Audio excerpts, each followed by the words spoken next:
Matur Lur, masyarakat teratur, layanan untuk rasan-rasan. Loncat ke TKP, siap, 86. Selamat siang rekan-rekan dari Sedulur Purbalingga. Berjumpa lagi dalam acara podcast Matur Lur dalam edisi Jumat Curhat. Jadi rekan-rekan, pada hari ini saya kedatangan tamu dari masyarakat Purbalingga. Jadi namanya Mas Rian. Mas Rian ini dia ada pernah berkomunikasi dengan kami mempertanyakan suatu permasalahan yang ada kaitannya dengan lalu lintas melalui DM di Instagram, dan ternyata pertanyaan ini juga menjadi pertanyaan masyarakat Purbalingga lainnya. Oleh sebab itu pada hari ini kita ajak beliau untuk curhat dengan kita dan barangkali bisa menjawab pertanyaan-pertanyaan dari masyarakat Purbalingga lainnya.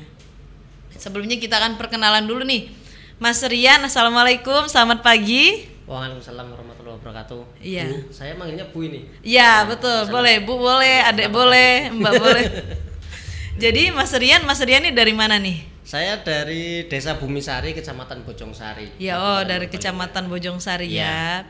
Oke, jadi boleh nih Mas diulang lagi pertanyaannya yang kemarin ada di Instagram biar bisa dilihat oleh masyarakat lainnya. Ya, begini Bu.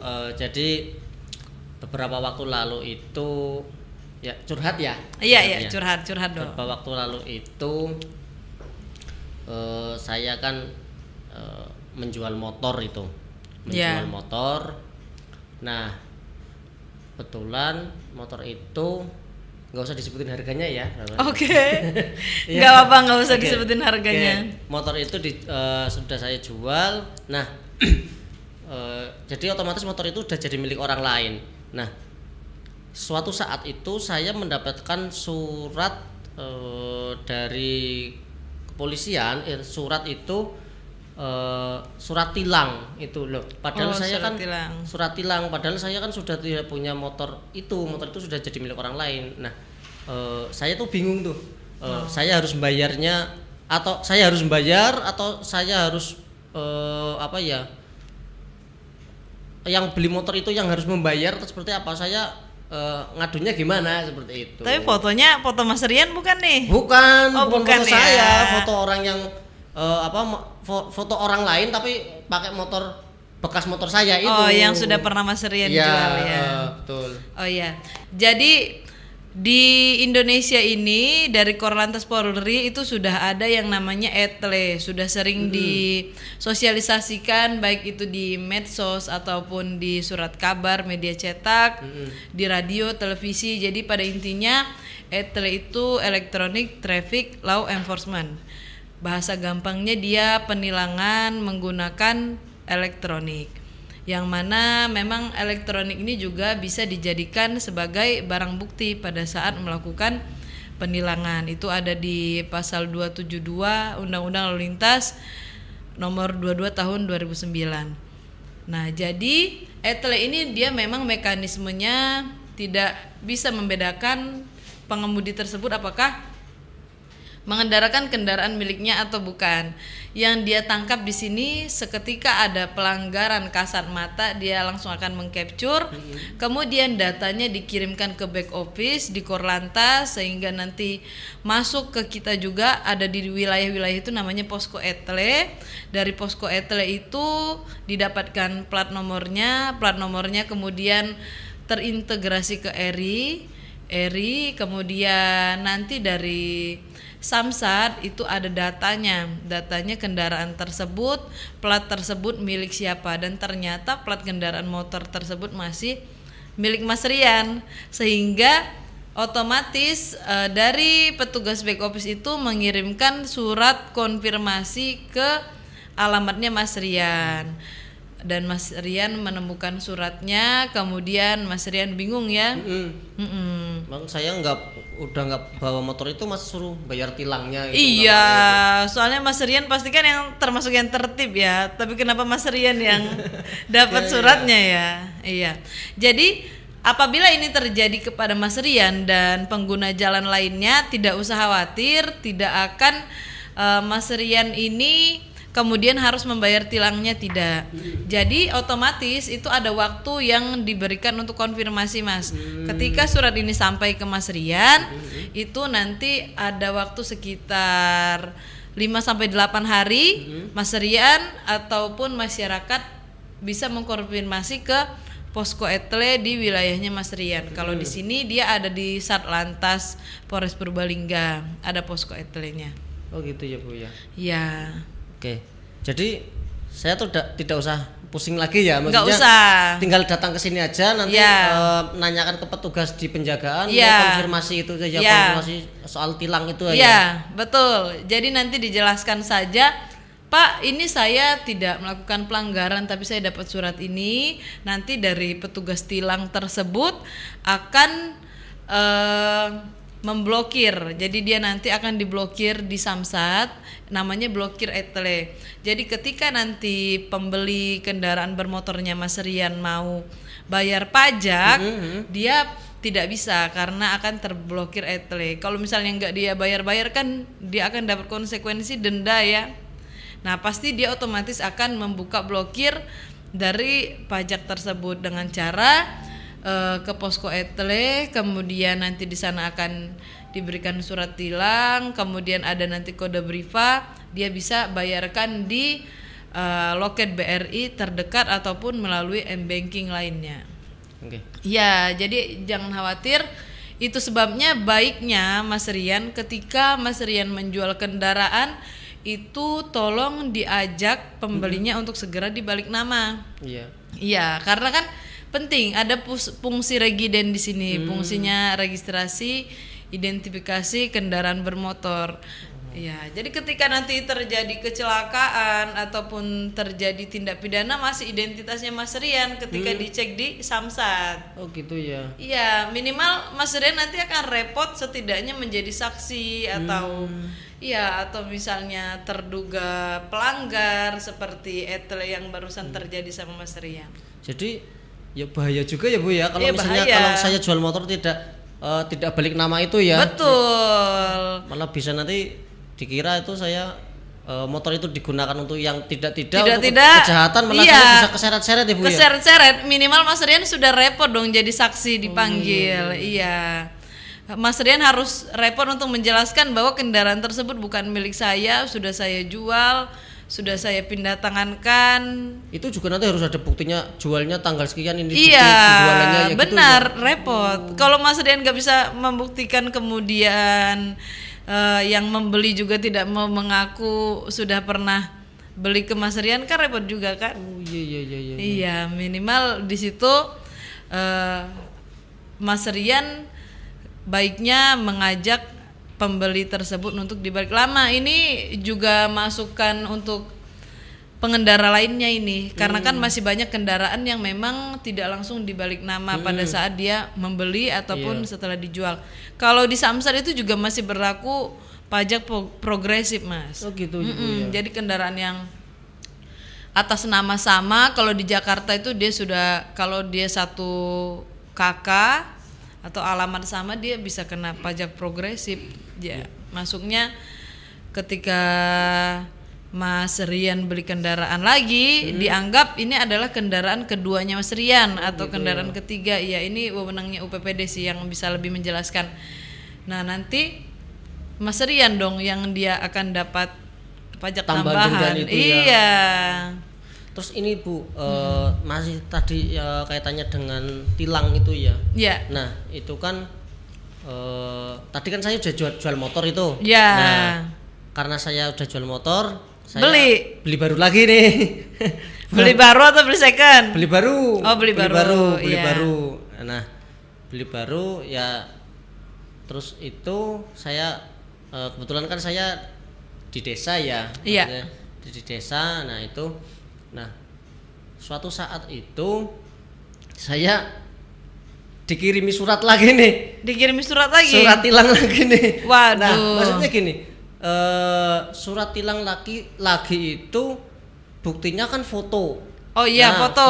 Nah, buktinya kok ada di situ ada lampiran foto. Saya lagi naik motor, pas dilalah waktu itu memang saya lagi keburu-buru nih ke pasar kecamatan, pasar kecamatan ya, kan, jadi dia ada di kecamatan kan tidak sampai ke kota itu ya Bu ya. Nah di pasar kecamatan ku buru-buru, nah ternyata dilalah saya tidak pakai helm itu, tidak pakai helm. Nah suatu saat itu saya dikirimi surat tilang lagi dan buktinya itu bisa di clipping nih surat tilangnya Mas. Sudah dapat 2. Udah dapat 2 ya. Oke. Aduh, tidak apa-apa. Ibu ya. Nah, itu kok bisa ya saya di desa nggak hanya di kecamatan saja itu ujuk-ujuk dapat surat tilang, hanya buktinya foto saya nggak tahu siapa yang motret gitu saya gitu loh. Oh gitu ya. Padahal saya kan bukan artis gitu ya, tapi di foto ya gitu ternyata malah jadi bukti tilang seperti itu Bu. Itu gimana Bu? Padahal tidak ke jalan raya, tidak jalan kota gitu Bu. Oh gitu ya. Jadi tapi jalannya Mas Rian di sana di aspal ya? Aspal sekarang ya. Bahkan sampai desa-desa juga sudah aspal. Iya. Gitu, aspal. Jalannya sih lebar itu. Waktu itu kalau nggak salah di pasar Tobong Bu, Kutasari itu. Pasar Tobong ya? Iya, dari sini Kutasari gitu ke atas sana gitu. Ya, jadi memang ETLE ini sesuai dengan apa yang ada di Undang-Undang Nomor 22 Tahun 2009 mencakup setiap kendaraan yang dioperasionalkan di jalan. Oh, di jalan ya? Iya, jadi sementara itu masih dalam kategori jalan, dia masih bisa terkena penindakan pelanggaran. Dan sekarang itu memang ETLE itu tidak hanya yang statis yang dia berupa CCTV di penggal-penggal jalan, tapi ada juga yang dinamis. Ya, jadi ETLE yang dinamis ini dia dalam bentuk handphone, namanya handheld. Nah, agak susah ya bahasa Inggris. Ya, jadi intinya dia dalam genggaman gitu. Ya, kemudian dia bisa digunakan oleh petugas lalu lintas yang dia sudah didaftarkan memang di posko ETLE, identitasnya, emailnya, kemudian pangkat, nama, dia sudah terdaftar di dashboard. Dia bisa melakukan penindakan pelanggaran apabila pada saat patroli dia menemukan kendaraan atau pelanggaran yang dia kasat mata. Jadi selama itu statusnya dia kendaraan itu dioperasionalkan di jalan, ya masih bisa. Ya karena kan seperti yang kita ketahui juga pasti jalan tersebut juga pernah terjadi kecelakaan juga kan. Apalagi di pasar tadi Mas Rian sebutkan, pasar itu salah satu masuk sering terjadinya trouble spot, daerah-daerah yang mungkin dia macet, intinya berpotensi tidak kamsel tipcar lantas lah. Dia karena mengganggu pengguna jalan lainnya. Oleh sebab itu wajar saja apabila dia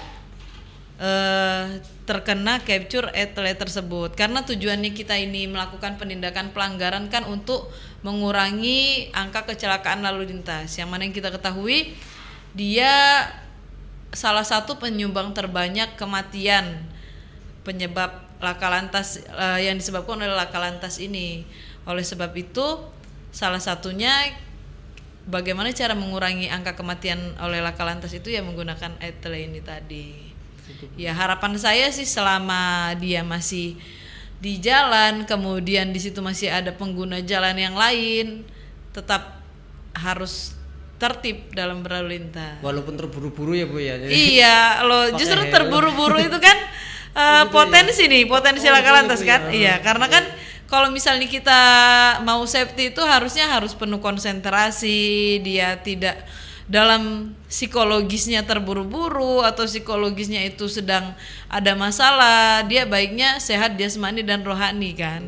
Padahal kan deket pula dari rumah paling sekitar 5 menitan lah itulah itu ya. Iya, tetap saja dia ada potensi juga. Jadi kemarin itu saya baru kedatangan pemohon SIM yang dia kebetulan memang membantu mengurus anak dan istrinya. Jadi dia karena dia melihat kecelakaan, dia nonton baik itu supir ataupun penumpangnya di mobil, dari mobil mereka nonton kecelakaan ini, nengok sebelah kiri. Jadi dia yang nganan kan jalannya diarahkan agak ke kanan, terus dia mau niatnya mau nginjek rem malah keinjek gas, dia nabrak benda yang sebenarnya itu objek kecelakaan, sudah tidak bergerak loh bendanya itu, malah dia lebih parah daripada yang kecelakaan ini tadi. Iya, itu sebabnya kita sudah pelan dan itu yang dia tabrak benda mati aja bisa kecelakaan loh, dan bisa lebih parah, tangannya kakinya itu kan patah dia. Iya, jadi tidak ada alasan mau dia dekat ataupun itu kita istilahnya jaraknya itu di daerah pedesaan, tetap ada potensi kecelakaan di sana. Jadi memang tadi menggunakan helm terus taat peraturan lalu lintas itu memang fungsinya biar tidak mengurangi resiko kecelakaan itu. Iya, kalau helm itu sih dia lebih ke fatalitas. Jadi ya mungkin yang tadinya kita harusnya meninggal karena kepala kita terbentur atau sebagainya, karena helm tadi tidak sefatal itu. Mengurangi resiko fatalitas dia.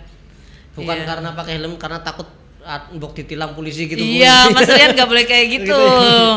Karena sebenarnya kami nggak ada ruginya kalau misalnya Mas Rian tidak memakai helm. Justru keluarganya Mas Rian, negara ini yang kekurangan manusia-manusia yang masih dalam usia produktif ya, masih bisa menghasilkan, mencari nafkah untuk keluarga, kemudian mendongkrak pertumbuhan ekonomi nasional. Ini kan masyarakat di usia-usia kita nih. Ketika itu terjadi kecelakaan kan dia otomatis banyak yang dirugikan, dan yang paling dirugikan adalah Mas Rian dan keluarganya Mas Rian sendiri. Iya, benar. Oke. Bu. Iya, tadi berarti etle itu ada dua ya, yang statis itu artinya yang biasanya di lampu merah atau yang di perempatan itu yang CCTV, atau yang satunya lagi yang dinamis itu yang mobile. Itu yang bisa, kadang saya melihat kemarin di TV itu ada yang Pak polisi pakai helmnya ada kayak kameranya di helmnya, gitu juga ya Bu ya. Ya, bisa itu menjadi salah satunya, baik itu ada yang terpasang di badan, kemudian di helm. Intinya dia memakai teknologi untuk mengcapture pelanggaran untuk sebagai alat bukti. Intinya sama, yang hasil capturannya itu intinya yang dipergunakan sebagai etle. Tapi istilahnya gini Bu, ada dari beberapa ya yang bilang gitu, masyarakat lah polisi nggolet nyari kesalahan-kesalahan, berburu istilahnya hunting, hunting pengendara yang salah, pelanggaran gitu. Itu anggapan itu benar atau salah nggak sih Bu? Ya sebenarnya boleh, kalau misalnya masyarakat mau beranggapan seperti itu juga tidak apa-apa. Pada intinya kami tidak akan berhenti sebelum angka kecelakaan ini zero, sebelum Kamsel Tipcar Lantas itu benar-benar tercipta di daerah kita. Mau dia pendapat masyarakat kita hunting pelanggaran atau misalnya mencari-cari kesalahan masyarakat, namun percayalah bahwa kecelakaan itu pasti diawali oleh pelanggaran, Mas. Jadi misalnya nih ada yang dia menyalip kendaraan lainnya, harusnya mungkin kalau dia tidak melanggar menyalip, dia tidak kecelakaan. Misalnya yang di marka jalan yang panjang itu nggak boleh nyalip itu ya Bu. Iya, intinya kita ini niatnya baik, karena kemarin tuh saya baru dengar ya, kecelakaan atau kejadian yang sangat luar biasa itu karena kejadian-kejadian yang sepele yang kita abaikan. Ya, jadi terus kejadian-kejadian sepele yang terjadi itu karena pelanggaran-pelanggaran yang kita abaikan. Jadi memang salah satu tugas kami untuk bagaimana supaya masyarakat ini sadar agar pelanggaran-pelanggaran tersebut tidak terjadi. Jadi kalau misalnya ini kan upaya preemptif dan preventif ya. Jadi pencegahan lah. Yang namanya pencegahan itu memang dia lebih murah tapi efeknya bakal di kemudian hari. Ya, beda namanya kalau sudah terjadi krisis. Kalau dia sudah terjadi kecelakaan itu akan jauh lebih banyak biayanya, resikonya. Jadi jangan pernah kita mengabaikan kegiatan-kegiatan yang bersifat himbauan ini. Nanti kemudian ini akan ada maknanya di kedepan hari. Jadi memang menumbuhkan kesadaran masyarakat itu kan sulit ya, dan bagian dari kesadaran sumber daya manusia itu bagiannya dari Polri di dalam Rencana Umum Nasional Keselamatan itu. Oleh sebab itu memang kita ya bagaimana caranya menciptakan inovasi-inovasi baru sesuai dengan perkembangan zaman untuk mengurangi atau zero pelanggaran dan kecelakaan tersebut. Jadi intinya istilahnya polisinya baik ya Bu ya. Niatnya baik. Niatnya baik ya Bu ya. Tapi mungkin anggapan masyarakat itu yang kadang wah polisi ini ngeliat tilangan kayak untuk disak sendiri gitu kadang enggak ya Bu ya. Enggak dong. Padahal kalau tilang itu enggak dimasukin ke saku polisi ya Bu ya. Kalau tilang itu otomatis dia masuk ke negara dia. Oh gitu ya Bu. Iya, masuk ke PNBP pendapatan negara bukan pajak. Iya, jadi otomatis etle ini tersebut juga mengakomodir permasalahan-permasalahan yang seperti Mas bilang tadi. Mungkin kan dulu Mas sering dengar kalau misalnya ketakutan masyarakat apabila uang tilangnya masyarakat itu masuk ke kantong oknum seperti itu ya. Nah, jadi dengan adanya etle tersebut masyarakat tidak bertemu atau bersentuhan atau berkomunikasi langsung dengan polisi yang melaksanakan penindakan pelanggaran tadi. Tapi masih ada nggak Bu yang tilang itu yang bukan pakai etle itu? Pakai surat itu cepitiran istilahnya ya, gitu. Yang manual ya. Ya, yang tilang manual itu dia masuk ke pengecualian boleh apabila terdapat pelanggaran yang berpotensi laka lantas dia. Misalnya yang kalau tidak kita tilang nih dia akan laka dan bukan dia sendiri tapi bisa ke pengguna jalan yang lainnya. Nah, itu misalnya contohnya apa Bu? Contohnya seperti masyarakat yang tadi melawan arus, ya. Kemudian dia ada potensi dia melanggar lampu merah, traffic light, dia misalnya masih merah tiba-tiba dia langsung nyebrang, itu kan sangat berpotensi. Kemudian ada lagi mungkin kendaraan-kendaraan seperti overdimensi dan overload, kan kita kalau di sini nih di Bayeman ya sering terjadi seperti itu. Iya, kadang-kadang kan kita lihat ada kendaraan yang dia muatannya itu melebihi dimensinya, kemudian di Bayeman dia mau nanjak. Nah, itu bisa kita tilang kalau dia berpotensi menimbulkan kecelakaan, karena kita lihat dampaknya ini akan jauh lebih besar apabila tidak kita laksanakan penindakan secara konvensional ini. Ya, kadang kan ada kol cowak itu ya Bu ya. Kol bak itu membawa sampai tumpuk undung itu tinggi banget kayak gitu ya Bu. Tinggi banget. Nah, itu kan sangat potensi kecelakaan ya. Iya. Apalagi kalau pas lagi nanjak itu bisa jempalit apa rata-rata kan dia suka turun atau dia banting ke kanan atau dia ketika dia tidak kuat untuk ngerem dia mundur kena kendaraan yang lainnya. Menurut Mas Rian lebih parah dia ditilang atau tidak ditilang? Ya mending ditilang Bu, daripada bahayain yang lain sih. Iya, jadi itu kendaraan-kendaraan yang potensi dia menimbulkan laka, apalagi tadi dia membahayakan pengguna jalan lainnya, itu masih boleh ditilang secara manual. Kalau misalnya itu Bu, tadi kendaraan ya. Kalau kendaraannya misalnya dimodifikasi gimana Bu? Boleh nggak sih? Sebenarnya kita boleh nggak sih modifikasi kendaraan gitu? Kan biar ya apalagi anak muda ya. Misalnya motornya biar tambah keren gitu. Boleh nggak sih dimodifikasi? Modifikasinya nih bagian mana dulu nih? Kalau misalnya kan ada tuh yang bannya dibikin kecil gitu. Ban dibikin kecil. Atau mungkin biar knalpotnya keren kayak pembalap gitu. Wow gitu Bu. Jadi kalau di undang-undang sendiri itu dikatakan bahwa kendaraan bermotor itu harus sesuai teknis dan layak kendaraan. Sebenarnya yang paling sesuai dengan teknis adalah yang bawaan dari produsen pada saat awal kendaraan itu dijual. Itu kan yang paling keluaran pabrik sebenarnya. Namun ada modifikasi-modifikasi yang masih diperbolehkan. Ada juga modifikasi-modifikasi yang ternyata dia membahayakan, melanggar teknis dan layak kendaraan. Kalau seperti ban tadi, ban itu ada sendiri dia diatur di saya lupa PP-nya pasnya nomor berapa, intinya PP tersebut tentang kendaraan. Ada dia ban itu harus ukurannya seperti apa, karena mungkin membahayakan apabila dia diubah tidak sesuai dengan spek. Kalau knalpot otomatis itu kan mengganggu kenyamanan masyarakat ya. Ya, jadi kalau dia diubah menjadi ke yang brong itu bisa juga dilakukan penindakan pelanggaran dengan menggunakan alat ukur namanya decibel meter. Jadi kalau misalnya dia melebihi dari acuan decibel meter tersebut, dia bisa dilaksanakan penindakan pelanggaran. Jadi ya, bisa ditilang juga itu ya Bu ya, kalau knalpotnya istilahnya kalau di sini bobokan gitu ya, bobokan gitu ya. Bisa. Bisa dia. Padahal yang bawa motor itu nggak denger itu Bu biasanya Bu, tapi yang denger yang di belakangnya itu. Ya denger yang di belakangnya, benar. Ya kita ini juga sudah secara masif sih dari Polda Jateng juga melaksanakan deklarasi zero knalpot brong.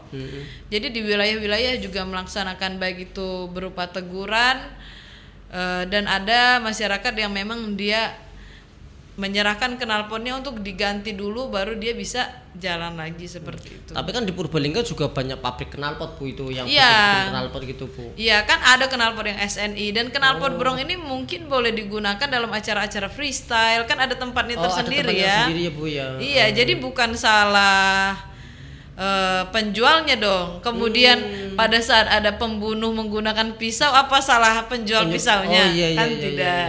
Iya, jadi knalpot itu pasti ada fungsinya masing-masing. Yang SNI bisa dia pakai untuk di jalan, yang memang brong atau yang modifikasi bisa digunakan di balapan tempat-tempat gitu tertentu ya, di rute-rute tertentu, kemudian di area-area tertentu kan. Oh iya.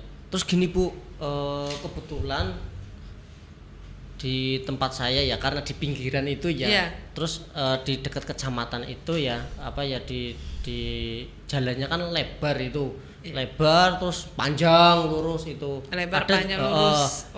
Ada juga yang misalnya di jalan desa itu lurus gitu kan, panjang gitu. Nah, saya tahu nih arah-arahnya kemana nih. Iya Bu, kadang nih saya misalnya lagi motoran, lagi santai gitu ya, ujuk-ujuk dari belakang ada yang balapan itu, balapan gitu, kayak balap liar apa gitu lah. Itu sekitar jam berapa tuh Mas? Biasanya agak maleman lah Bu. Agak maleman ya. Jam 9-an, jam 10-an lah itu. Kadang sih ada yang misalnya kalau lagi sepi, misalnya siang lagi sepi gitu, kadang di yang jalan tengah sawah itu kadang juga ada yang kayak balapan dipakai balapan itu gitu. Itu sih katanya sih buat latihan gitu Bu. Waduh ya, padahal area tersebut digunakan pengendara lainnya ya. Ya iya, wong itu biasanya buat lewat orang kalau misalnya mau ke sawah atau mau itu. Iya. Nah, itu ada nggak sih Bu dari Pak Polisi itu atau dari polisi itu untuk apa ya, patroli gitulah, biar kan ya misalnya kan kita pinginnya nyaman ya di jalan itu ya, tahu-tahu balapan disalip yang motornya gitu kan ya, bahaya was-was mau ditabrak ya gitu. Tabrak, betul apalagi dia di situ kejar kecepatan ya. Betul, apalagi bocah-bocah bocah-bocah cilik yang kemarin sore gitu Bu. Iya.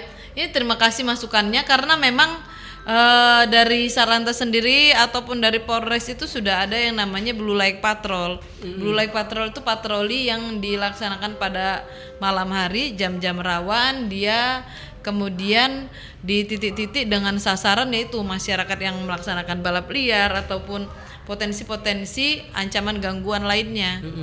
Jadi nanti boleh saja itu tolong nanti kami didatakan, terima kasih masukannya, daerahnya pas di mana, karena mungkin apakah sudah terjangkau oleh polisi di desanya Mas Rian itu tadi ataukah belum. Kalau misalnya yang dilaksanakan itu sudah banyak dan memang ada juga balap liar di titik-titik lainnya yang dia sekarang semenjak dilakukan patroli terus-menerus oleh Pak Polisi berdasarkan aduan masyarakat juga, dia tidak terjadi lagi. Apabila dia pindah lokasi atau kemudian dia terjadi di tempat lain, nah ini kita juga butuh bantuan dari masyarakat untuk menginfokan.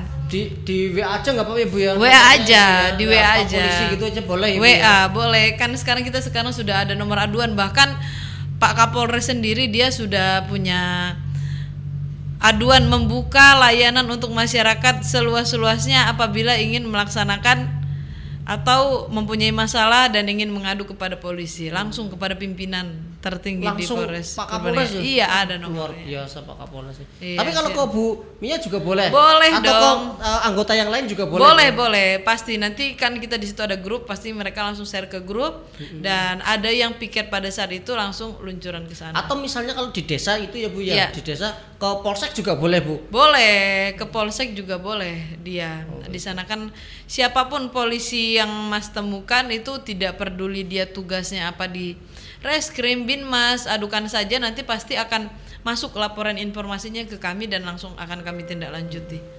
Sebenarnya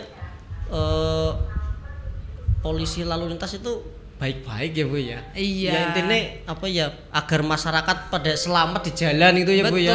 Betul. Diatur, jadi memang kalau di jalan harus memang perlu diatur ya Bu ya. Jadi Perlu, biar tidak iya. sekarepe dewek gitu ya Bu ya. Ya betul. Niatnya itu intinya baik. Cuman bagaimana masyarakat menginterpretasikannya ya monggo, intinya niat kami baik gunanya untuk mengurangi pelanggaran dan kecelakaan di jalan. Oke. Nggih. Kayaknya banyak banget Bu iya. yang saya dapatkan. Nanti insya Allah sih saya sampaikan ke tetangga Teparo gitu ya, ke tetangga, ke keluarga, ke teman-teman. Terima kasih Bu sudah diundang ke sini. Siap. Mbok kapan-kapan Mbok saya juga pengen diundang lagi. Boleh dikumpulkan aja lagi permasalahannya. Nanti ada yang tanya, oh Mas Rian kemarin sudah dipanggil Bu Kasat Lantas, yang besok itu lagi ya, tanyakan lagi ke Bu Kasat Lantas. Boleh.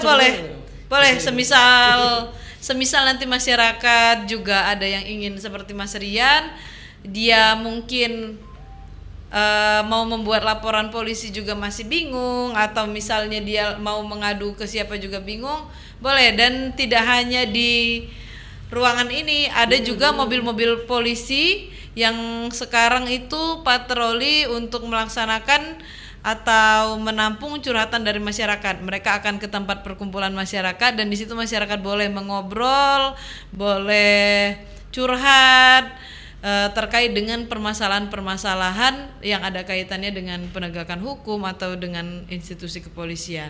Jadi tidak hanya untuk masalah lalu lintas saja. Tidak. Ya, jadi di polsek itu juga mereka sudah udah berjalan menggunakan mobil, kemudian di situ ada bannernya, dia duduk bareng dengan masyarakat dan masyarakat bisa curhat dengan santainya tanpa perlu memikirkan prosedur ataupun ketentuan pada saat melaporkan suatu permasalahan. Tidak usah canggung, nggak usah canggung. Pekewuh gitu ya Bu ya. Nggak usah pekewuh, dia bisa santai aja. Santai Bu. Iya, ini kan kita karena Mas Rian lagi puasa, makanya kita. Iya, saya lagi puasa, apa-apa kersa. Nggih, matur nuwun Ibu. Iya. Maaf ini mengganggu Ibu. Enggak mengganggu. Terima kasih banyak Mas Rian sudah mau datang ke sini dan ini perdana buat kami. Mas Rian sudah mau membuka kegiatan Jumat Curhat kita. Harapannya nanti diikuti oleh masyarakat lainnya, membawa permasalahannya ke Sarlantas untuk kemudian dipikirkan solusinya bersama. Jadi begitu rekan-rekan sedulur Purbalingga, kami tutup acara pada hari ini, Jumat Curhat pada hari ini. Saya akhiri, wabillahi taufiq wal hidayah. Assalamualaikum warahmatullahi wabarakatuh. Waalaikumsalam warahmatullahi wabarakatuh. Matur Lur, masyarakat teratur, layanan untuk rasan-rasan.